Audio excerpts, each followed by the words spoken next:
ஆந்திர மாநிலம் திருப்பதியைச் சேர்ந்த ஹோட்டல் அதிபர் ஜெகதீஷ் பாபு என்பவரிடம் 1 கோடி ரூபாய் கடன் வாங்கி தருவதாக கூறி சுமார் 4,15,000 ரூபாய் மற்றும் காரை பறித்துச் சென்றது தொடர்பான வழக்கில் வேலூர் மாவட்டம் கேவி குப்பம் பகுதியைச் சேர்ந்த சதீஷ் என்பவர் உள்பட 8 பேர் கைது செய்யப்பட்டனர். அவர்களிடமிருந்து 4 லட்சம் ரூபாய் ரொக்கம், 3 கார்கள் பறிமுதல் செய்யப்பட்டன.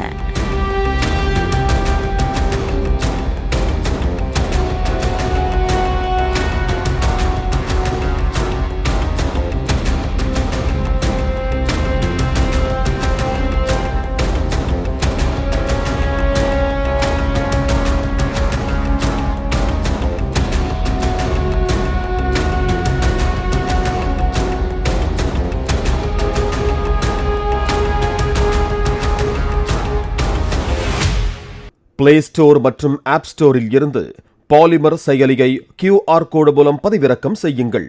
செய்திகளை உடனுக்குடன் பெறுங்கள்.